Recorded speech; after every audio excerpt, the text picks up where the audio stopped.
We started several months ago a series on the 70 most difficult questions in Judaism. Tough topics, difficult to understand, some of them very metaphysical in nature. We spoke about creation, evolution, the various parts of the human being, including his soul, the nefesh, ruach, and the neshama. We spoke about free will, mazalot, astrology. We went on to soulmates. And now we're going to speak about something a little bit different that has a little bit to do with kohot ara, the impure forces, which is another topic that we discussed. Why did why did God create the impure forces in this world? The koach hatum'ah. And Bezat Hashem will also be speaking about reincarnation. But tonight follows perhaps an example of what kohot ara is. Even though I a little bit explained what kishuf is, what witchcraft is, why these things were created for, why do they exist, why they are allowed to cause harm. Tonight's topic is going to be a little bit more familiar, because most of you are more familiar, heard a little bit more about ayn hara, the evil eye, much more than kishufim, witchcraft, sorcery, black magic, and the like. And eventually we'll talk about another related topic, is why is it that there's so much evil in this world, that what appears to us is that the righteous suffer and those who are evil prosper. Why are there illnesses, disease? It's pretty much all similar, all related, but each one has to be dealt with separately. Ayn hara, evil eye, is something very, very unique that both Sephardim and Ashkenazim are familiar with. Some are more in tune than others. Some are more sensitive to it. Nevertheless, it is something that we need to be a little bit aware of. And that's why we're going to talk about it tonight. What exactly is the ayn hara, the evil eye that so many people are scared of and wear all sorts of amulets, including the red string, right? We'll talk all about that tonight. But we first have to give an introduction about this topic. What is tov and what is ra? Many of us are familiar with the concepts of good and bad, but we don't really understand what they are. Because in human terms, what is good for me may not be good for you. In other words, good is something which is relative. If it's good for me, it may not be good for you. If it's bad for you, it may not be bad for me. So these concepts are really relative.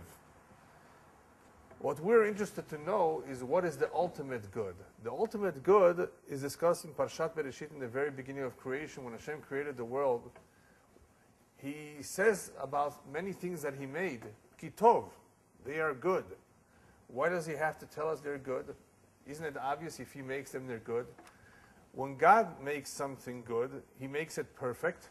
So the tov, the ultimate good, is something which is perfect or complete.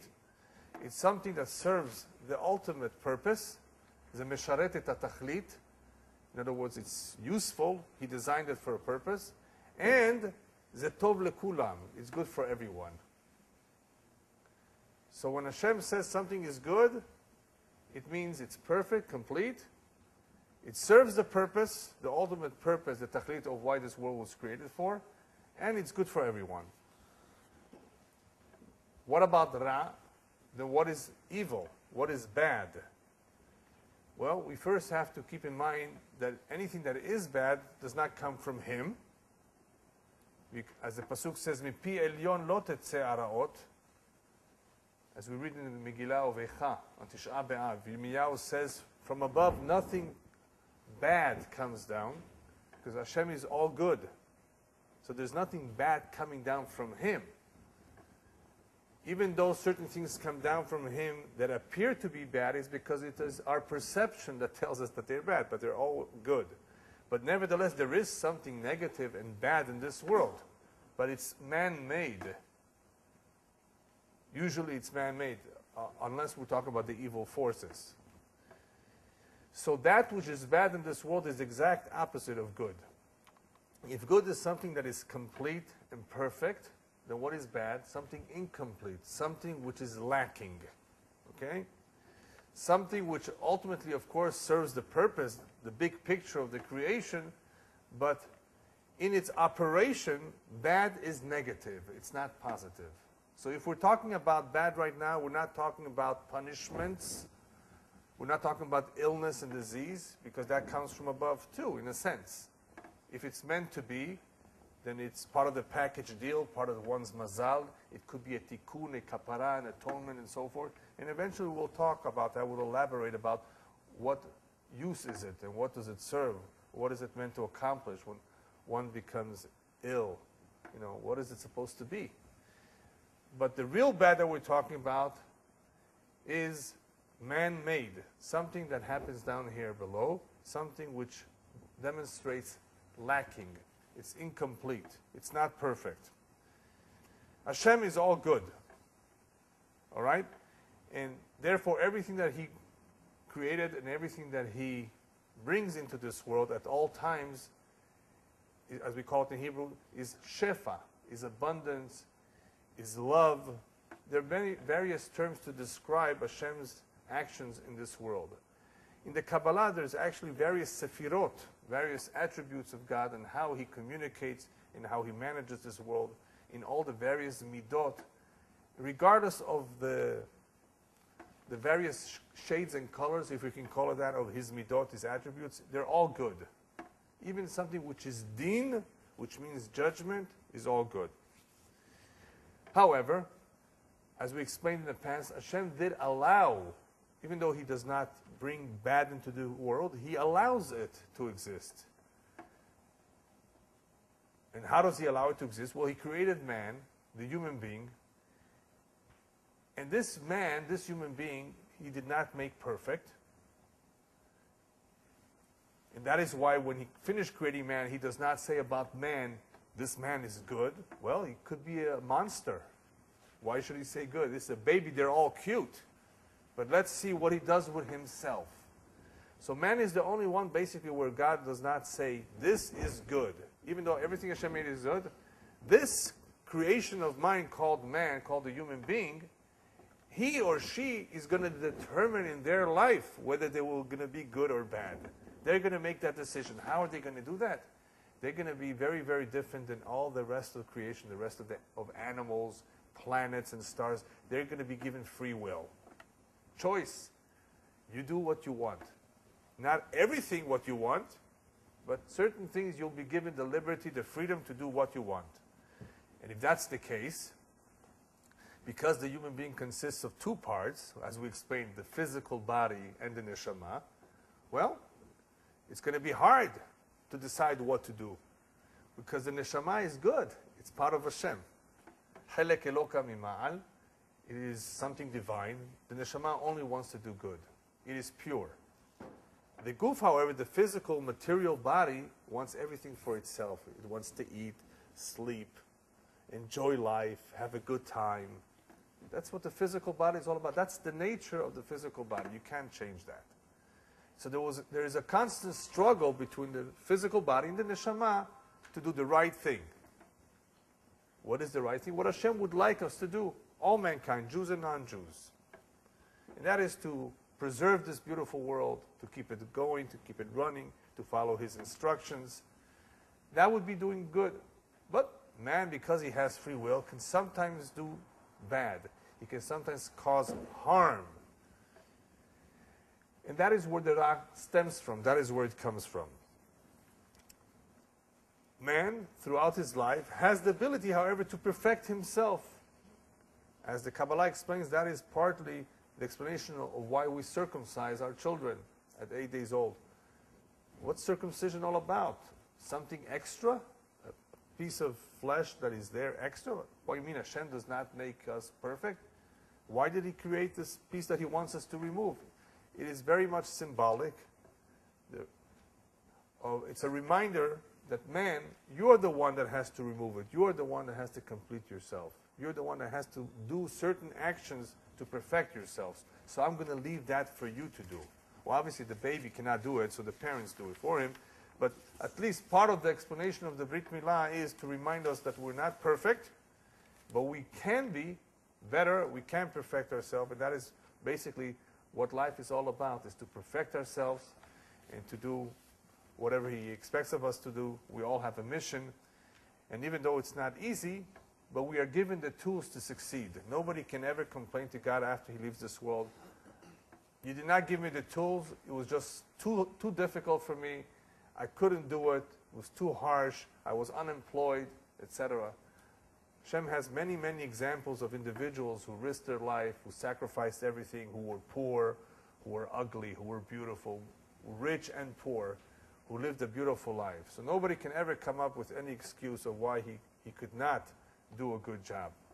But obviously we have the Yetzer Hara and the Yetzer Tov, the evil and the good inclinations, who are always trying to get us to join their camp, respectively.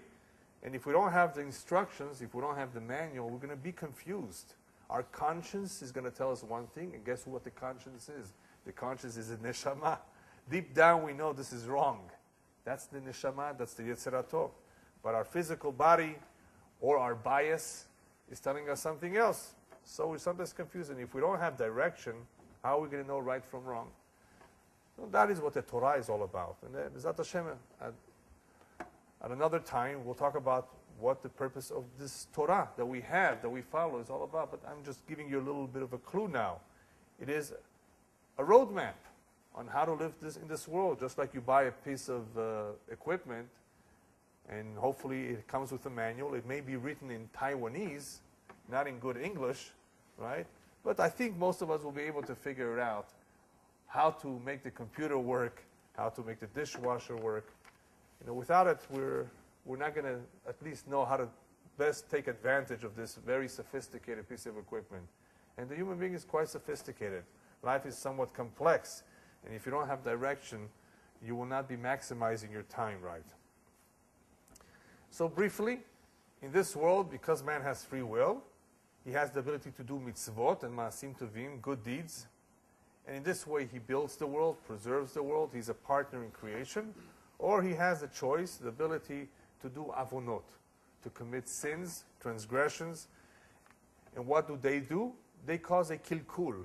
They cause a short circuit in the system, in this creation. They go against the will of God. They do not accomplish what was intended to accomplish. On the contrary, they are destructive. Avonot, whichever they may be, and the non-Jewish world has 7. If they're not observed properly, they cause problems. They cause us a lot of trouble. Whereas mitzvot and maasim tovim, not only are we doing what is expected of us, we're actually doing something good and beneficial to this world. In the same way that mitzvot and maasim tovim allow the shefa, the abundance, to flow, to continuously flow from above to below, avonot, the sins, cause a machsor, or a giraon. They cause a shortage of the shefa. Whenever there is famine, lack of rain, trouble, epidemics, it is the exact opposite of shefa. It is a lack of abundance. If anything, it is destructive. That is a mirror image of human beings' behavior. Because everything in this world, as the Kabbalah explains, is everything is midah keneg midah. It's measure for measure. We have to have some signals and some sort of communication to us from Him. I mean, He doesn't talk to us. He doesn't send us an email, right? There's no chat mode with Him. How is He going to tell you that something is wrong? Well, one way He does it when we don't have prophets. I mean, when we had prophets, it was prophets. But we don't have prophets today. He does it through nature. We break our laws. Nature breaks its laws. In other words, if something is not right in nature, in the functioning of this beautiful, perfect world, remember we just said the world is perfect? Wow! What are all these winds? What are all the hurricanes? What are all the earthquakes for? Where is this perfect world? Well, if man is not perfect, how is he ever going to know that he's doing something wrong? So we have this system built in that communicates to us if we're willing to listen. Not everybody listens. It's intended on a global scale and also on an individual scale. B'ezrat Hashem, eventually we'll talk about it. How is one supposed to know that what is happening to him individually in his personal life is a coincidence, which there aren't any. There are no coincidences. What I really mean, is it part of the mazal? That's it. I was born with this package deal. Or is it perhaps because of some accusation against me? Something that I specifically did just yesterday or a month ago or a year ago. Now it's haunting me. Now it's coming after me. How am I supposed to know what it is? Maybe it's in the genes? Right? What is it? So there are ways that one can figure out what is happening to him. Now, we spoke about good deeds and sins. Okay, what is the source of a sin? Where does it all begin? How does it form? Rabbis tell us there are two agents of sin, the eyes and the heart. The eyes see, the heart covets, and after the two join forces, the hands and feet complete the job, whatever the sin is. The eye is more dangerous than the heart, because if the eyes would not see, then the heart would not cover it. In Kriyat Shema, we say, Lo taturu acharei levavchem v'acharei einechem, right? The Torah warns us, be careful not to go by what your eyes see and by what your heart covets or wants. But wait a minute, it should have said it the other way around. Lo taturu acharei levavchem, first after your heart, then after your eyes. Don't you first have the desire to have something or to see something and then you look at it?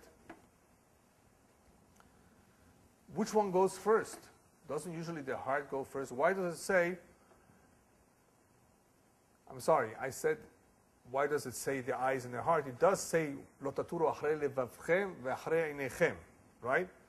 It should be the eyes were the ones to see first, and then the heart covets. But in the Kriyat Shema, it says just the opposite. Don't go after what your heart desires and what your eyes see. So which one comes really first? It appears to be that the Torah is telling us that the heart is first, right? Or is it the eyes first? Which one is it? We would think the eyes come first. The Torah reveals to us the heart is where everything is sown. In other words, the seeds are in the heart. Why? Because you would not see if you did not have the curiosity to see, to look. So it first begins in the heart. Lo taturu acharei levavchem, then v'acharei einechem. If you would not have the desire, the curiosity to see, then you wouldn't see. Nevertheless, even though it all began in the heart, and the heart has many, many interests and desires and wants, nevertheless, the more dangerous one of the two are the eyes. The eyes are the ones that cause us most of the trouble. Why is that? The rabbis tell us that it's dafka al yedei ha'einayim shayetzer mitchazek. It is dafka, in other words, mostly through the agent called the eye, that the Yetzer Hara gets all its power from. And the rabbis tell us, Ena Yetzer sholet ela b'ma she'einayim ro'ot. The Yetzer would not have any control if the eyes would not first see whatever it is that they're seeing. So somehow, it is the eyes that engrave in themselves a picture of what they see out there, and that is what leads them to have certain desires. Blind people, I think there have been various tests conducted about it, are not necessarily going to have the exact same desires as those who can see, because they can see. And we're not talking here about desires or physical needs. If you are hungry, the body is going to let you know. It's going to sound an alarm that you need to eat or drink. We're not talking about bodily needs right now. Where the eye sees and where trouble begins from the eye is the area of, I guess you can call it spiritual needs, but it's not really spiritual. These are needs that are not really part of the body. They're more part of the spirit.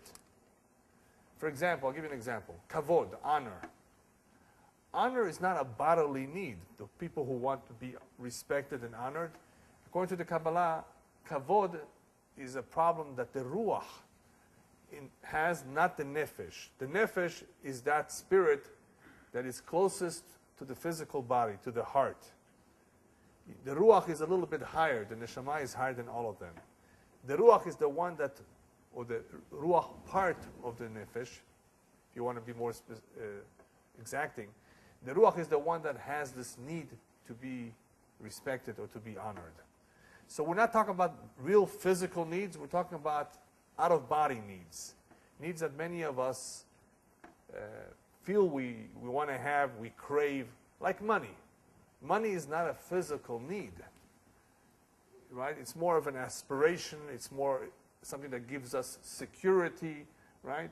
It's not a physical need, right? So all of these needs that are not physical, but are nevertheless needs, are in the eye. So the eye is the one that generates a hisaron. More than the heart, it is the one that generates the feeling of lacking. It is lacking something. It wants something. Because it sees what other people have. It sees what there is out there in the world. Right? It creates or generates this sense of wanting to have these things that it sees. Rabbis tell us something incredible. Before a person leaves this world, he sees the angel of death. Now, the angel of death can come in many forms. But some people will see him as full of eyes. Malach hamavet maleh einayim, they tell us. And not everybody sees him as full of eyes, but some will see him. In various situations, you may be able to see that, but usually before one's death. And that usually comes to people who were very much coveting all their life. The eye was coveting, so they see right before they leave this world, what are you going to do with all that your eye, all this life coveted? You're not taking anything with you. All of your mistakes, if not the majority of them, were because of what your eye saw and because of what you wanted that may not have been good for you. So the Yetzer Hara, or actually the Malach HaMavet, the angel of death, appears as something that is full of eyes, meaning that the source of all evil, the source of all problems, is all the source of man's downfall, his mistakes, his evil doings, is all from this eye that has been wanting to have certain things. What's so special about the eye? Why does everything really happen through the eye? If we talk about now the organ, the eye, what's so unique about the eye? Well, the eye, you may have heard, is the window to the soul, right? Halon la neshama. You can actually tell a lot about a person by looking at his eye. And it has also been proven that a lot of one's illnesses in the physical body can be seen in the eye. They can also be seen in one's fingernails. If you know how to read fingernails, there is something like that. There's not so much to read into them, but certain lack of vitamins, certain problems in the physical body can be detected in the fingernails, and they can very much be detected in one's eye, various parts of the eye. Now, it is very interesting that the Zohar brings down that this eye has the entire world in it. The entire world is in the eye. Where? For those of you who have studied the anatomy of the eye, the white part of the eye, as it's called in the anatomy of the eye, is called the sclera. Right? You would know. The sclera, the white part, represents the ocean. The ocean, the waters of the oceans are more abundant than the earth and the continents, right? The iris, which is the round part of the eye, which is either blue, green, brown, which help to open up the pupil. The muscles in the iris are the ones that expand, contract, to allow the light to go in through the black pupil. That's the iris. Okay? The iris represents the yabashot, the continents, the earth. And the pupil, the black dot, you can say either represents man, or as the Zohar says, represents Yerushalayim, or another version says it represents the Bet HaMikdash, the center of the earth. There are various opinions as to what each one represents.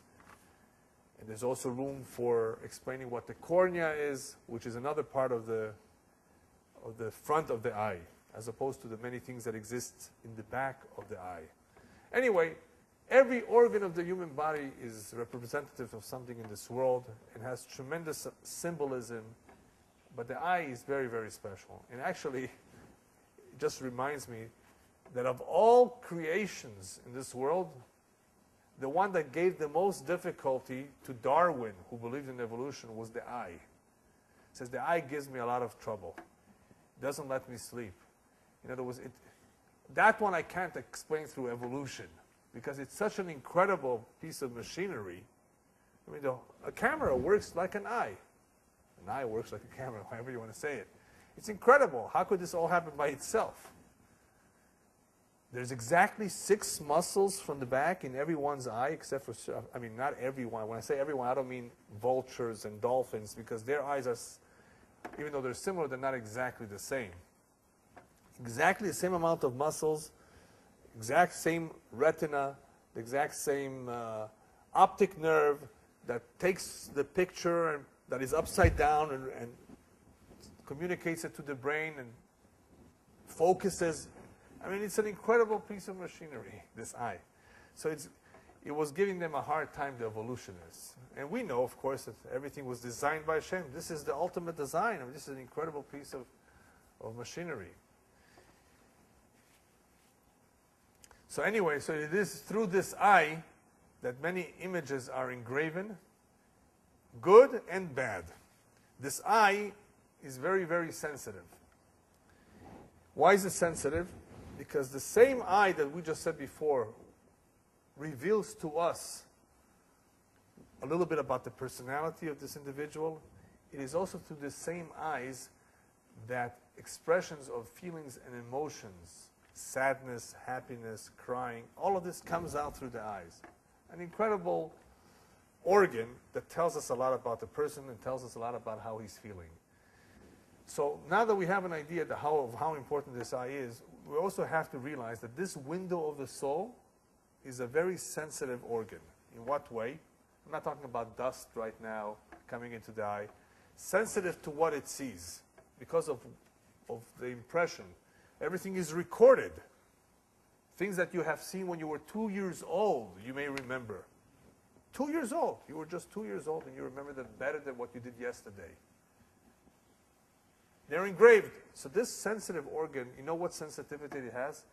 This window to the soul, even though it's a window to the soul, it has tremendous sensitivity to this physical material world. That is, after all, where we're living. We're living in a physical material world. And this eye, that is the go-between, the window between the soul and the outer world, it is very sensitive to what it sees. It just, takes a look at whatever it sees and records. And because it records everything, it causes the human being all sorts of problems. This eye, as we said before, the first thing it does is it generates a sense of wanting, of something is missing. It sees something, it wants it. It would like to have it. It would like to try it out. That is one of the things that the eye does when it sees and records an image. But besides all the wants and desires, the most important one of all, the most important observation of all is that we need to know and be concerned about is how the eye looks at the world in general. Ala bria, ההסתכלות shela, its observation of how it sees life and people. Is it an optimist? Is it happy, wanting to contribute, wanting to go along and cooperate? Is it a positive eye or is it a negative eye? It sees everything enviously, wanting everything for itself, not wanting to share. Does it look at life as something depressing and sad? So that is more important than anything. This very sensitive organ, because of its sensitivity, we want to be sure that it looks correctly at life and not in the incorrect way. God forbid, if somebody commits suicide, he obviously looked at things not in the correct way. He thought he could run away from his problems, but you don't run away from the problems. The problems will go after you to the grave. They only get worse. But it definitely has to do with one's perception.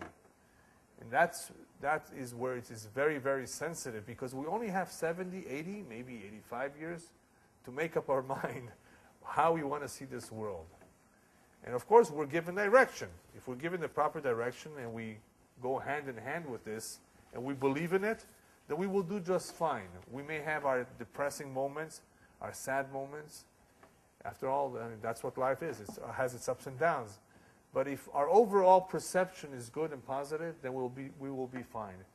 If not, then we're asking for trouble. And that's where Ain Hara begins.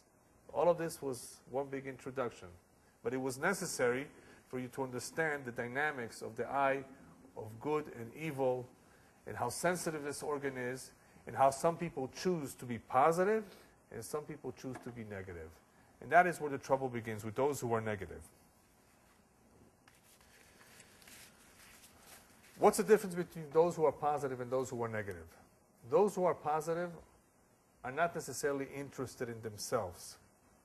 Why? Those who demonstrate a positive eye, they share a midah of a Kadosh Baruch Hu, of God. And that is Eina Pekiha. Hashem has not a physical eye, because he's not physical, but his eye looks down to this world with compassion, with love, trying to do everything right. I mean, Hashem does everything right, but to supervise the world. Eina Pekiha. Eina Pekiha means an always constant eye looking out for creation. If Hashem would remove his supervision for one moment, we would cease to exist. So Hashem's Eina Pekiha, his open eye, his supervising eye, his generous and good eye is always there. Those who are positive about life share that kind of an eye, that kind of a feeling of wanting to help, of wanting to cooperate, of wanting to do Hashem's will, of just showing a certain positiveness about this creation, about this life that they have. Whereas somebody who has a negative eye is the exact opposite. Does not think of giving to others, only thinks of himself. A negative eye only sees himself. He does not see the world. That is why in Hebrew there's a term called sarut ayn. Sarut ayn means the narrow eye. What is a narrow eye? Does anybody here know the difference between somebody who's stingy and somebody who's a miser? They very similar, but they're very different.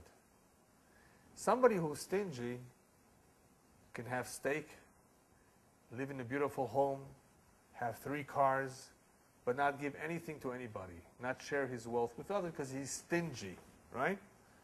A miser does not even allow himself to enjoy, even though he has millions of dollars in his bank account. It's a sickness. I mean, but there are people like that. That's a miser, sarut ayn. But there's something else. That's not really sarut ayn so much, but I give you an example of perhaps somebody who's narrow even on himself. Real sarut ayn, the real narrow of the eye, is seen in the following way. We all know what jealousy is. He has that, I want to have it too.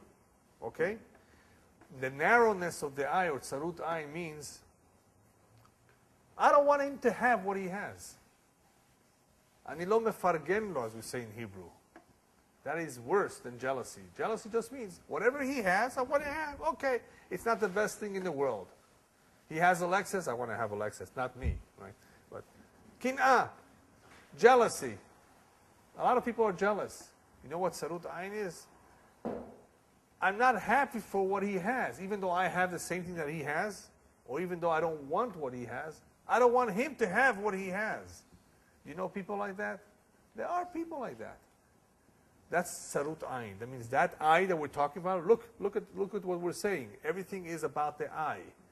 It's not a generous eye. It's not a positive eye. It's a negative eye. How is it negative? It's being narrow. What is it doing by being narrow? It's not wanting people to be happy. He or she is not happy themselves. They could be envious. They could not want something good for the other. All of that is more or less the same. They could be miser even about themselves. Narrowness of the eye. Now, even though we said before that this eye generates a lacking, a sense of lacking, of wanting, it also does something else. Where good is something that is generous and giving and expansive, bad is constrictive, bad is limiting, bad is wanting. So it's all that. It's not just a lacking. It's not only a sense of wanting. It's a sense of limitation, of unhappiness, of negativity. That is what bad or evil means. Somebody who's positive, it will be easy for him to be mistapek, to be happy with what he has, to be content. Somebody who looks at things positively is usually not jealous. He's usually happy with whatever Hashem gives him. So it's a beautiful, beautiful way of, not only a way of looking at life, but a good disposition to be happy and content with whatever you have and not to be wanting of more and more and more. Because somebody who's wanting, that means he's lacking. If he's lacking, that means there's some negativity in him. What do you need all this for? Yeah. Appreciate what you have. Look positively at life.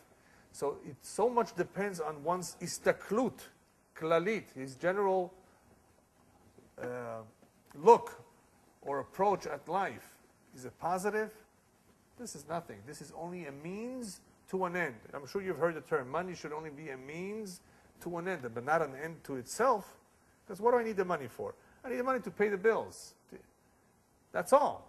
Money really should be a means to an end. It's not an idol, right? But for some people it is.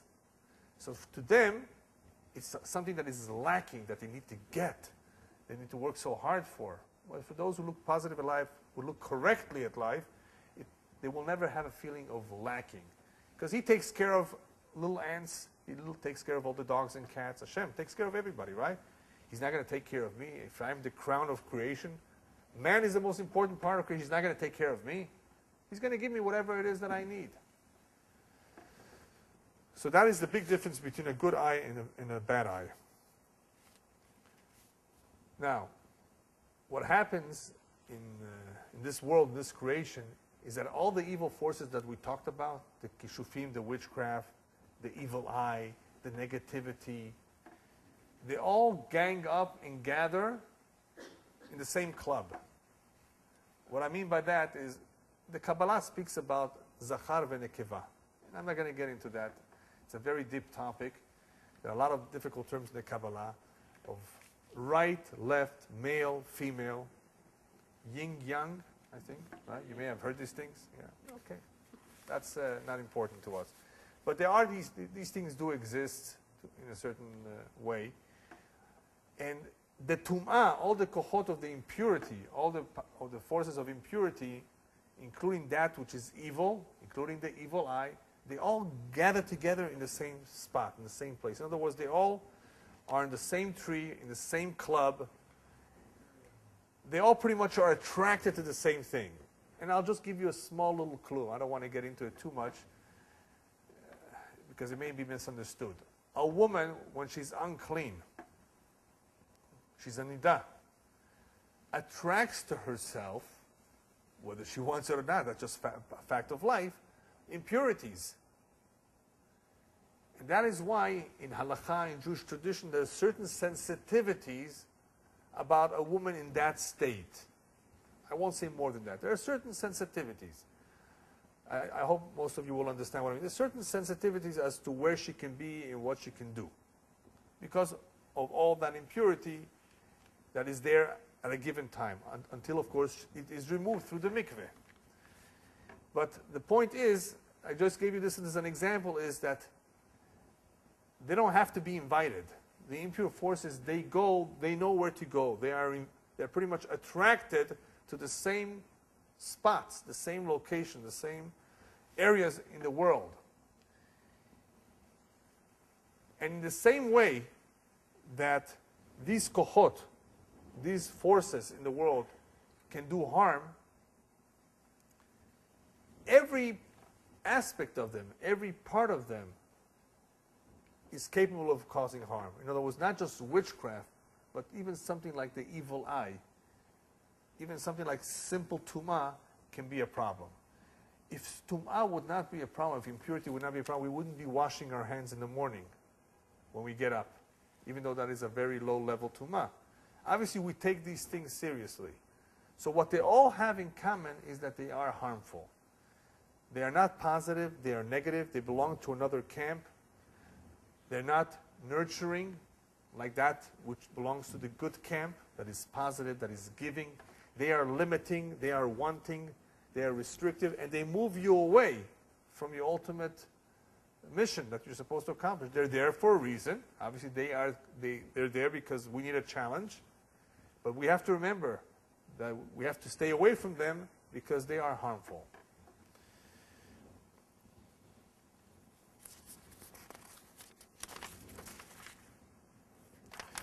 Okay, now that we were able to define what they are, let's take a look at harm. How does a human being cause harm? Well, man can conduct himself in three ways. Machshava, dibur, and maaseh. He can have thoughts, he can talk, and he can act, right? In these three modes of operation, he can also cause harm. All right? The easy one is maaseh. Physically, one can cause harm through his hands and feet. Slapping, kicking, we know that, right? So that's easy. Through the maaseh, through deeds, we know how people can cause others harm. How about dibur, speech? Can people cause others harm through speech? Lashon hara, right? Gossiping, slander. What else? How about curses? Do you believe in that? Can somebody curse somebody? Well, if you didn't, you're going to find out how that is possible. How about blessings? Just like there are curses, there are blessings. You can do good or bad with your mouth. Okay? And then there's the eyes. Where do the eyes come in? With the thoughts. The eyes transmit the thought. Just like the hands and feet transmit the physical harm to somebody, our voice, our speech transmits a curse or blessing, right? Or lashon hara through our dibur. The machshava, the thought process, how does it transmit any harm? Just by thinking about it? No, no, no. Through focusing. I think about it, or I think about certain things, and somehow the thought uses the vehicle called the eye to cause harm to others. Now, how does that happen? In reality, what is taking place? Well, rabbis tell us, it's brought down in the Zohar, that speech, the reason why speech is so dangerous is because when somebody says something bad, there are certain angels that listen to it, and they say, Amen. Let it be so. And that is what the rabbis tell us, be very careful, Al tiftach pe la satan. Don't open your mouth to the Satan. In other words, don't curse yourself. Don't say anything negative about yourself, because a malach may be there present at that time when you say that, and he will say, oh yeah, Amen. Let it be so. You've just harmed yourself. And at a certain time, at any given moment, if a person says something, no matter who he is, he can harm somebody else through his speech. We're not even talking about slander and lashon hara. We're talking about just a curse. It may happen. Words are powerful. Not because you're ruining the man's reputation. On a higher level, on a different level altogether, it could be that that particular moment, that individual is exposed. Why is he exposed? Because there's an accusation against him. He committed something terrible. He slapped a poor man in the face. All right? I'll give you an example. Not only did he not give him charity, he actually slapped him in the face and he told him, why don't you get yourself a job? Something very, very demeaning. Something very cruel. And this man is a man that has money. Of all people, you had to slap the poor man in the face. You had to demean him. So that causes an accusation. Above, they're very upset at him. Comes along this guy and gives him a curse. If that curse happened at the exact moment or around the time when there's an accusation, so that man is exposed, he's naked, in a sense, that curse will affect him. Same thing with a blessing. Rabbis tell us, Al ti birkat edyot kala beinecha, don't take a blessing so lightly. Even if it comes from a simple man in the street, a homeless guy. if that is an et ratzon, if that moment is a propitious time, and or that simple man has special yahus, his grandfather was a big rabbi and tzaddik, it just could be that if you haven't had children for 25 years, that man's blessing, not the rabbi's blessing, not the tzaddik's blessing, that simple man's blessing will come true. So ask everybody to bless you. From now on, ask everybody to bless you. You never know. And stay away from curses. You don't want anybody's curses, because words are powerful. A curse, a blessing can come true. Okay? Now, in the same way that an angel is there to accept the blessing or the curse, in the same way it works, as Zohar says, with the evil eye. How does the evil eye work? So we're talking about an individual who has the ingredients of an evil eye. In other words, he's negative, he's wanting, he's not happy. Comes along a certain malach mechabel mashchit, a destructive kind of angel, and sits on his eye. That's how the Zohar explains it. Mitlabesh or yoshev lo al ayin. It sits on this man's eye, and wherever he looks, it causes destruction. It can cause destruction. There's a certain energy that leaves that eye, if we can call it energy, that harms whatever it sees. And when we say whatever, it means mamon or baguf. He can harm someone physically, and all of a sudden you feel, oh, you want to vomit. That is how you may. It could be, it's not food poisoning. It could be somebody just gave you 10 minutes ago an ayin hara, and you just feel like vomiting. You feel your physical body feels terrible. Not a flu, not nothing. You know you didn't eat anything wrong. You didn't have any breakfast. Why are you feeling so terrible? It could be an ayin hara, because an ayin hara can affect the physical body, or it could affect one's finances, his job, his money. Why does it affect it? How does the eye affect it? On a Kabbalistic level, the way it happens is because, make believe there is a tube, there's a pipe coming down from above into every soul, into every human being in this world. Just like we put food and drink into these two tubes here and air, the food pipe, the wind pipe, there is a spiritual tube through which we get shefa from above that keeps us alive, that keeps the neshama within this body. Comes along an ayin hara, and what it does, it interferes. It disturbs this direct flow of abundance of shefa from above. And that is why all of a sudden we don't feel good, or something goes wrong in our finances. This is very similar to somebody whose immune system is weak. What's going to happen? All of a sudden he's going to become sick. Something is wrong in the immune system that cannot fight back the bacteria or the virus or whatever it may be. Right? So therefore, an ayin hara can attack, and somehow it has the power to disrupt this shefa, and that is why a person all of a sudden feels the way he feels, or something goes wrong in his finances or in the family.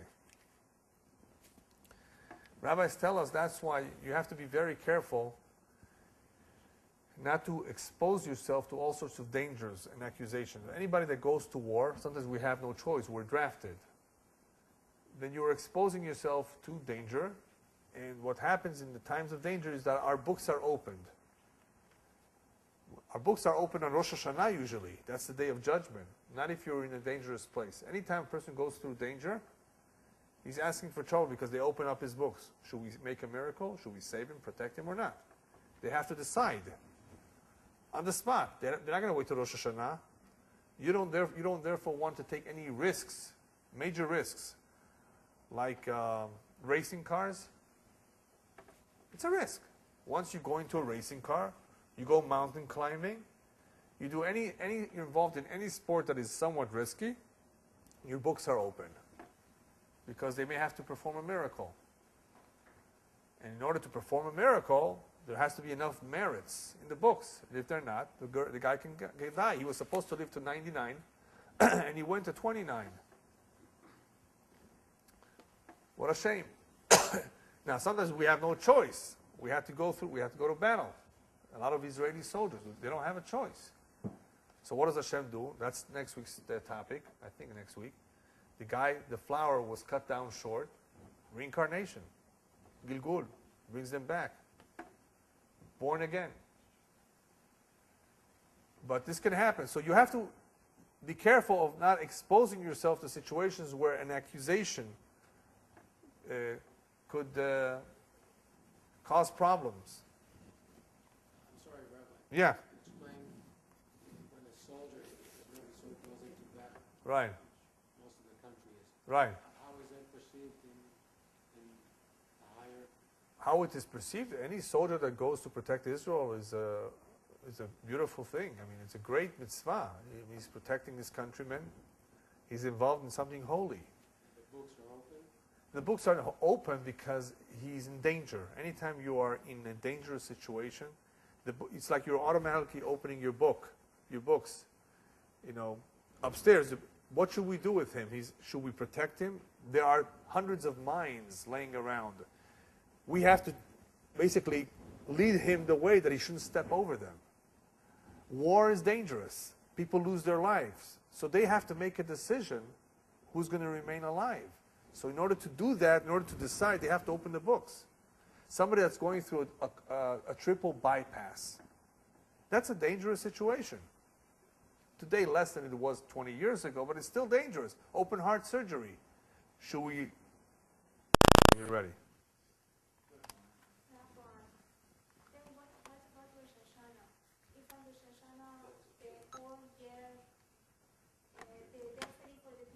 Can you hear me? No? Yes. Yeah? Go ahead.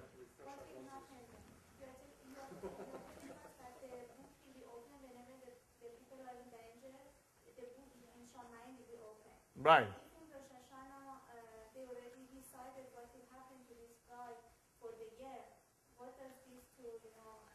Okay. Usually the books are open on Rosh Hashanah, right? Rosh Hashanah is a day of judgment. What do we do for next year? Does everything remain status quo? We don't change his mazal? Do we improve it? Do we make it not as good? Rosh Hashanah is the time for decisions, right? Now, there are other ways that a person can bring himself to court.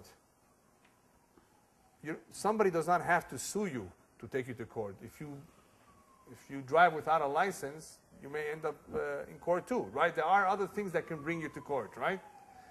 If a person talks lashon hara on others, he speaks bad about others. So you know what they say upstairs? The Satan says, he's talking, I want to talk about him too. So lashon hara brings you to court whenever you speak lashon hara. We don't wait till Rosh Hashanah. When somebody is in a dangerous situation, the same thing. They have to make a decision. Should we save his life or not? He just put himself, willingly or unwillingly, in a dangerous situation. Should we protect him? Make a miracle or not? Does he deserve it or not? Or should we just let him go? Let him go. You know, he had his life, 20, 30, 40, whatever it was. Should we let him go? They have to make these decisions whenever people are in danger.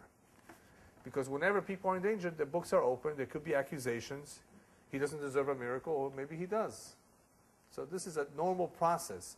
Stay away, if you can, from putting yourself in a dangerous situation. You don't know if they're going to make a miracle. You can't take a chance. You cannot rely on miracles. Yes?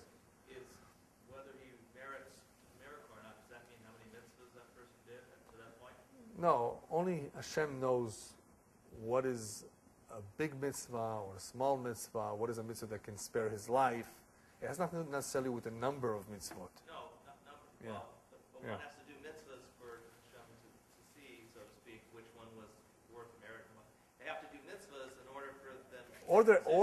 Or it could be his father, or it could be his father or grandfather was such a special man. Because of the merit of his father, they'll keep the son alive. There are various reasons why I need this man around. So different reasons. I need him around for some reason. I have a mission for him that I can't let him go now. There's all sorts of reasons why Hashem needs, but they still have to open the books. They have to have a court session. Yeah. Is there a relation between lashon hara and ayin hara? Well, it's evil, right? They're both evil. A person actually who talks about others has a little bit of that negativity in him too, because he looks down at others. He may be arrogant, but it's not exactly an ayin hara. No, not everybody has an ayin hara. I want to remind you that one thing, that Baruch Hashem, most people don't have an evil eye. I think that They don't. The Maaseh that 99% of the people today I'll get to that. I'll get to that. I'll get to that. Okay? Well, I'll tell you what that means soon. Will you talk about how we can identify who that person in our midst might be, so we know how to... Or better yet, how we can protect ourselves from that? How to protect you? Yeah, how to protect ourselves, yes. The last few minutes, I'll talk about that. How to identify them, it's a little tough because some of them don't even know that they have it themselves. But usually,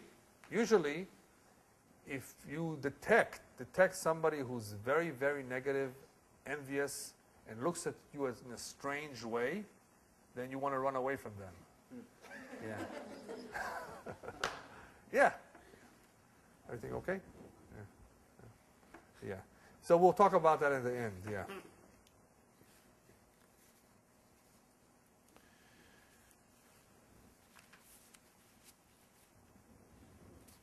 All right, so what do you do about not exposing yourself? So if it's danger, you don't go to a dangerous spot. But the rabbis tell us because we're surrounded with people who may give us an ain hara, and they may hurt us financially or may hurt us physically. So therefore, don't expose yourself to them. How do you not expose yourself to them? Well, if it's your money, don't talk about it. Rabbis tell us you want blessing? Don't talk about how much money you have. Don't talk about too much about how much money, how you make your money. Don't talk too much about your money. I mean, you a lot of tell people what you do for a living. I mean, you don't have to keep your mouth shut completely. But be careful not to emphasize it too much, not to draw attention. Don't get into details, unnecessary details. If it's your family, I mean, it's different. We're talking about with people that you never know. So that is how one way to preserve the blessing, to have blessing, is cover up. Don't allow too many people to see what you have, what you own. Don't expose yourself when we're talking about finances. Don't flaunt. Right, don't flaunt, yeah. Now, when we're talking about physical pain, physical harm, stay away. In other words, if you know somebody may give ain hara, don't look at them in the face. Look away. Now the problem is some people have real problem with this one because if that individual is an aunt or an uncle, you know, how you look away. Yeah, you have a problem. Yeah. Do your best. Do your best not to be around them. But I'll tell you what to do nevertheless if you're around them. Because sometimes it's hard to avoid them. But there's no doubt that one of the best things to do is to avoid and not to look them straight in the eye. Especially when you're doing well, you just won the lottery, or there was just a baby born in the family, especially your wife, your sister just became pregnant. I need to remind especially the Persian people with this. The women, if you're pregnant, don't let anybody know. You know, all of us, they want everybody to know. A lot of miscarriages occur because of that, because of ain hara. Don't let them know until it's almost impossible to hide it, you know, when you're 6 months. You know, then everybody will figure it out anyway. There's no mitzvah to tell everybody. Don't even tell your mother for a few months. Your mother and your mother-in-law, try to hold the information for at least 3-4 months. At least. I'll tell you why. Not because they will give you an evil eye. Chas v'shalom. They're your mother-in-law. But the women have a problem. They're going to tell everybody else. You see? Even if you tell them it's a secret, don't tell nobody. They're still going to tell. It's very hard to hold such a secret. So from experience, I'm telling you this from experience, nothing wrong, I have nothing against women, right? But that's just the nature, that we will forget, somehow it will come out, somehow somebody will get it out of them. So don't tell it even to your closest friends. After a few months have elapsed, then slowly but surely break it to those who need to know. That's all. You want to cover up these things. Somebody that has an ain hara, we said, is lacking. Right? Somebody who is a good person is more complete, more shalem. Anybody who's more shalem doesn't really have to fear an ain hara. Because according to the Kabbalah, the more shalem a person is, the more complete he is, the more of the tselem Elokim, the more the image of God will be on him. And what happens when a person has the image of God on him, that gives out so much spiritual light that all the forces of evil run away from him. They don't... Rabbis tell us that a wild animal will not attack a human being unless she believes that that human being is an animal. Oh, that's good dinner for me tonight. You know, a shark, after it takes the first bite of a human being, it lets go. You know why? I thought this was a sea lion.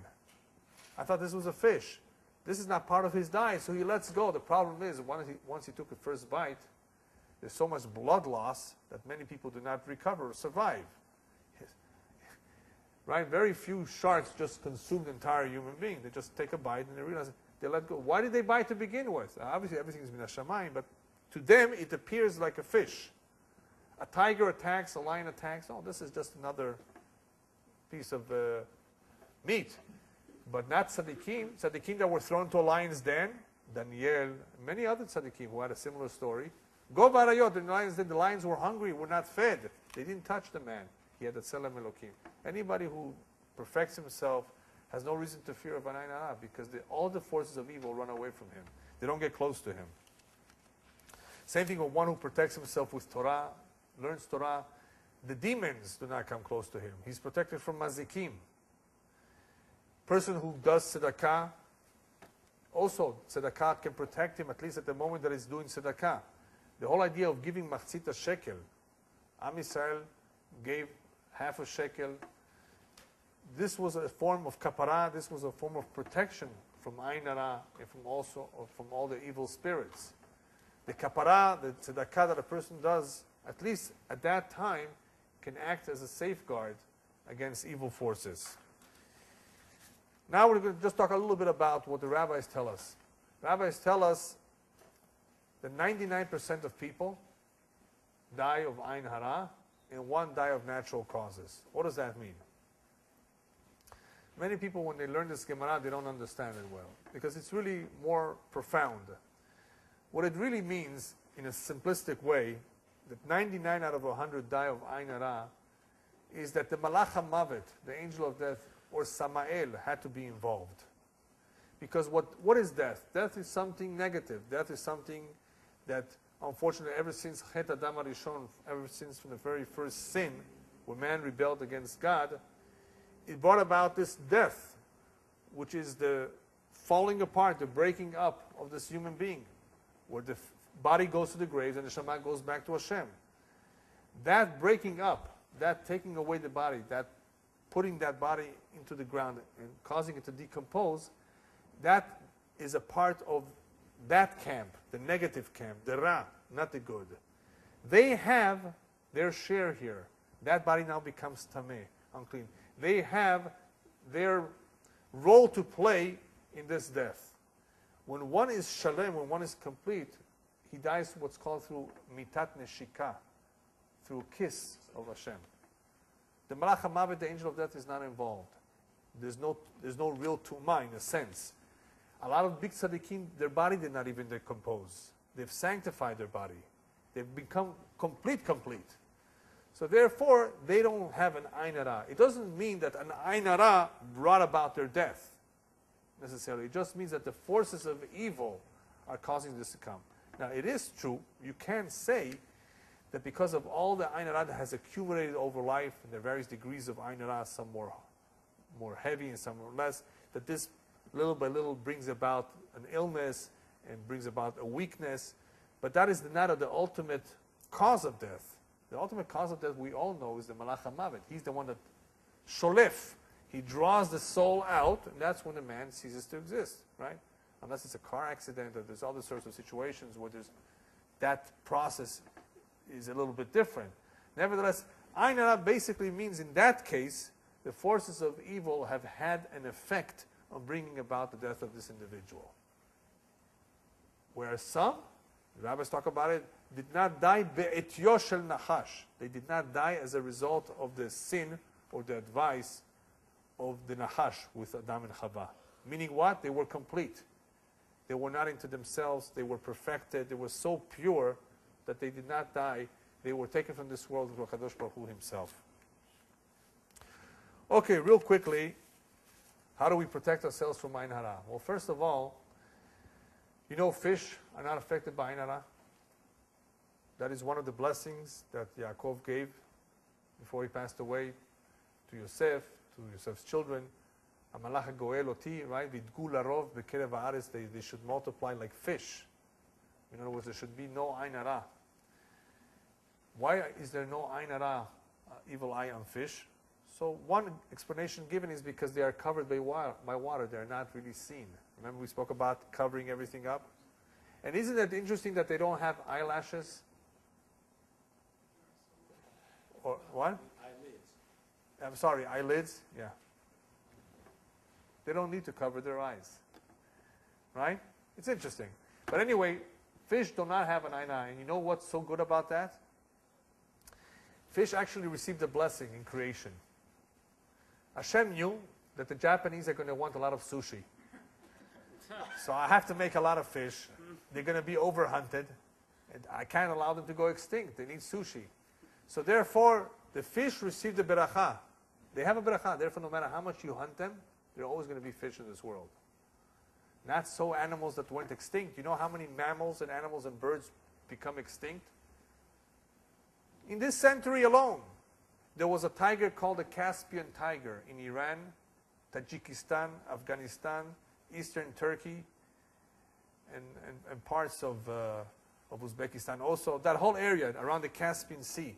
A Caspian tiger. It looked a little bit different than the other tigers. It's no longer around. The last one was shot in 1959. Yeah, I can give you a whole list of animals that have become extinct. There are no lions in Israel today. Only a few leopards left. Right?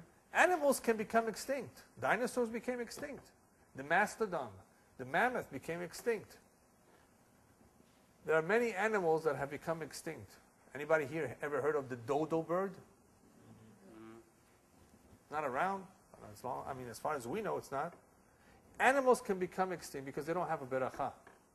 And if they're overhunted, there's disease or other problems, then nature takes its course. It's going to happen one way or another. Hashem did not promise that they're going to be around forever. He only promised that the Jewish people are going to be around forever. That, yes, but not everybody else. A lot of nations disappear too. Fish are around. So in fish, there's no ain hara. There's nothing that can harm them, really.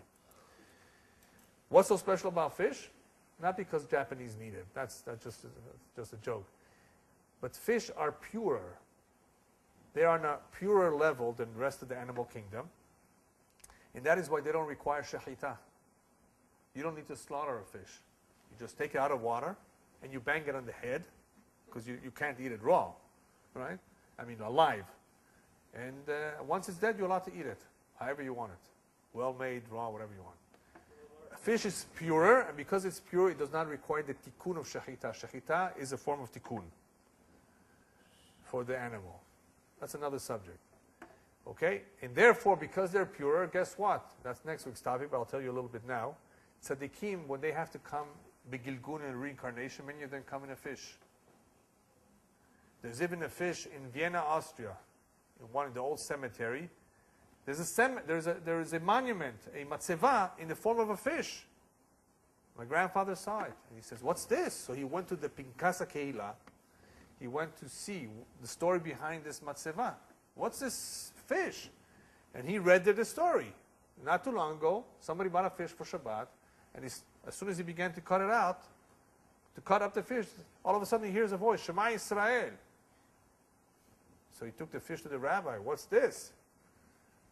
Now, if he would have asked me, I would have said, "Say shakol niya bidvaron, have it for Shabbat. This is beautiful mitzvah. Forget about the voice."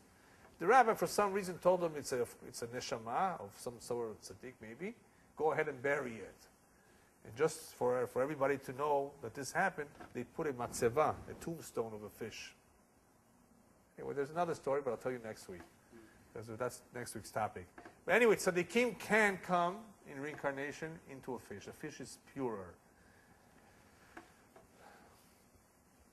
Okay, so what do we do for ain hara? How do we protect ourselves? We can't avoid the people. We know some of them. We suspect them. Okay, one idea is if you wear a linen clothing, pure white, all linen, no wool, no polyester, no nothing, ain hara cannot affect people who are completely dressed in pishtan lavan, in white linen.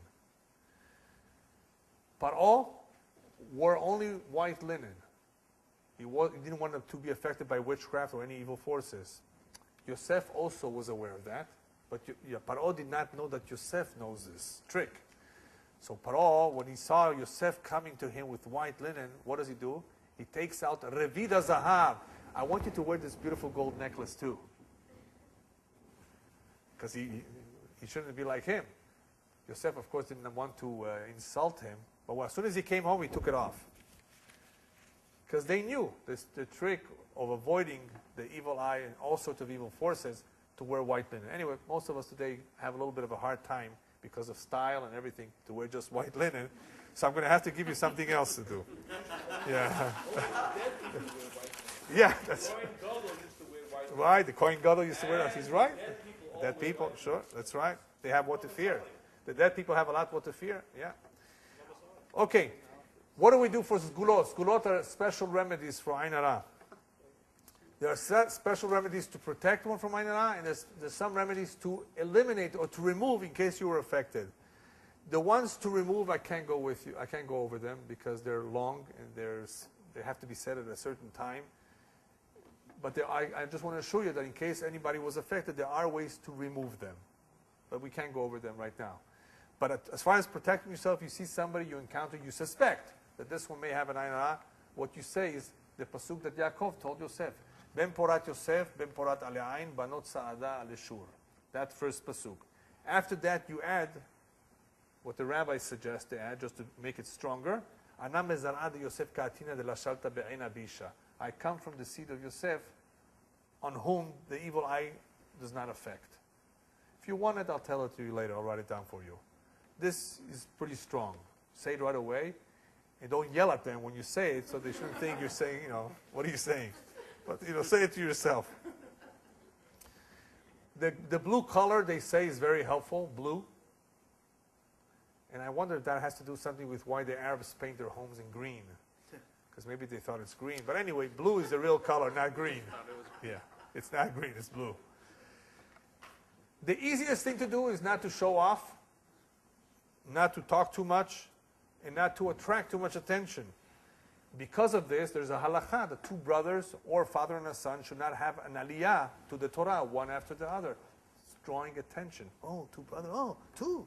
Father, son. That's what there is a halakha concerning Ain Hara. Be careful. Don't do that. And we actually follow the halakha. Even if the brothers say, no, it's okay. No, we don't let them. We're concerned about this Ain Hara. Now, be careful with all these things that are superstition from Goyim. Knock on wood. That's not Jewish, and don't do it. That's called Darchei Mori, and it's a surah according to the halakha. The red string that people get from Kever Rachel, all it really is, it's not just somebody made it up to make some money. Here's some red string. All it is because, what is the red string? Have you ever been to a bullfight? I hope not, because it's a surah to go to a bullfight. Because it's so cruel, and it's what the Goyim do. Nevertheless, what happens in a bullfight, I'm sure you've seen, what does the man show the bull? Red. Why red? It attracts him. A red string is supposed to distract the evil eye, to look at the red string and not to look at the person. If it succeeds in doing that, I don't know. But that's what it really is all about. It's to cause a distraction from the person looking at you, looks at the red. Does it work? I don't know. Look at the string and don't look at the person. Because we're concerned about looking at the eyes, right? So if it looks at that string, no harm should come from it. Does it work? I'm not sure. But you want to wear it? Okay. Ask Madonna. Yeah. Now, there are some people that will tell you after hearing all this, hey, I heard that if you don't believe in this stuff, it doesn't affect you. It's not true. That statement of if you do not believe in it, it will not affect you, does not concern Ain Hara. It concerns other things. The Gemara does talk about certain things that if you do not believe in them, you're not concerned about them, then they won't go after you. It's not, evil eye is not included in that. Evil eye affects everybody. There's so many halachot, so many statements by Kabbalah, Zohar, Gemara, that you should be concerned about it, that you have to be concerned about it. There's a whole sugya, a whole portion in the Gemara that talks about the following problem. A man going by his friend's field, and this is the time of the year where the kama, the wheat is growing. Do not stare into that man's field as all the stalks of wheat are beautifully growing. Why? Because hezek reya shme hezek, or lav shme. There's a whole discussion in Gemara.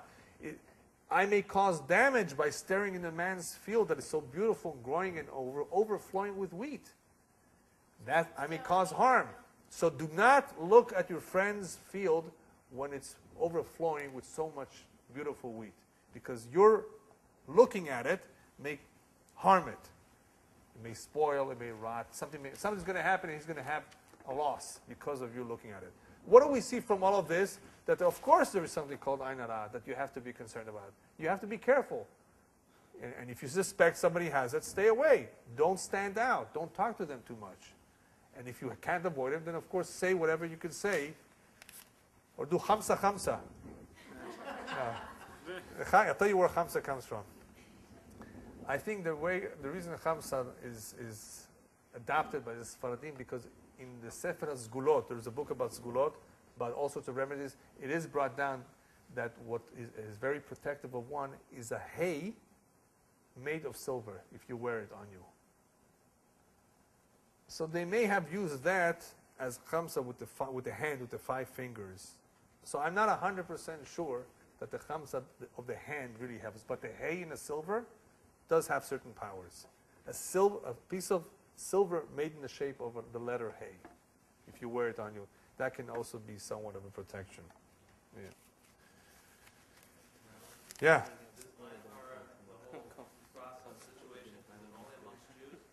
No, it's everywhere. The whole world. The whole world. Yeah. Ain Hara is an Ain Hara. Sure. Yeah. Now there are some people who are unaware that they have Ain Hara. So my best advice to them is to anybody, actually to all of us, is the best thing is to work on oneself to develop a positive eye. As the pasuk says, Tov Ain Hu Yevorach, a good eye who sees positive at everything, he himself will be blessed. You want to be blessed, and look at things positively. Be happy with what you have. Don't be jealous of everybody else. Don't look at what everybody else has. Just be happy. Develop a positive attitude, a positive eye. In this way, you'll be hopefully retraining yourself not to have a negative eye.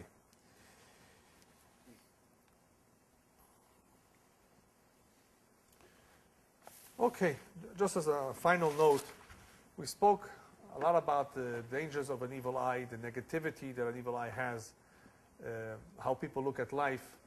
The eye is a powerful organ. This eye causes many people a lot of trouble in life, whether it's jealousy, whether it's that they covet something, or whether it's because they look at life the wrong way. In the same way that the eye causes so much trouble and brings down people, the eye is also the source of holiness. If one is careful with his eyes, Shmirat Ha'inayim as it's called, if one is very careful with what he looks at, does not look at forbidden things, whether it's women or anything else that is forbidden, that is not for him, right? He's able to grow in a tremendous way. The highest levels of Kedusha, of holiness, rabbis tell us, are attained especially through Shmirat Ha'inayim. Anybody who's very careful with what his eyes are allowed to see will be gifted with Ruach HaKodesh, will be able to have tremendous vision, of knowing things of the future, and knowing things about other people, because of that level of holiness that he has gotten to. And that is, of course, the meaning of V'yitkadishtem v'yitem kedoshim. If you sanctify yourselves, if you do things that are holy, if you look at things positively, you watch your eyes, and you basically attach yourself to holiness, then Bezat Hashem, you will be furthest and furthest away from the Tum'ah. The Tum'ah will not affect you.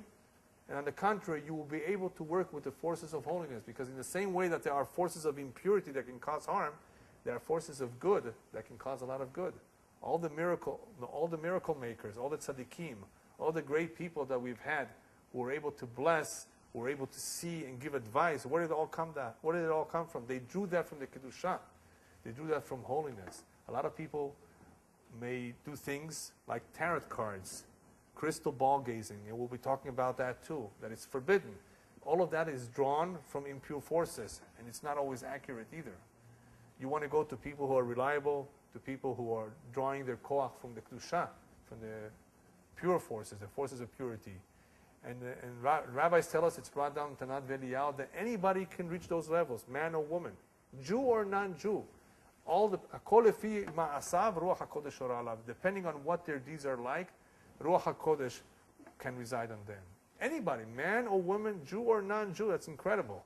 Depending on how their deeds are, that is what they will be drawn to. What that means is that even a non-Jew, if he's drawn to holiness, he can become holy. Of course, those who are really drawn eventually convert because they feel a certain attraction to that which is divine. There's a certain spark in their soul that is thirsty for divinity, and it's attracted like a magnet. But we have to remember that we all have free will. And because we have this free will, we're always going to be challenged as to which camp we want to join. Hopefully, B'ezrat Hashem, we will join the camp of Kedusha.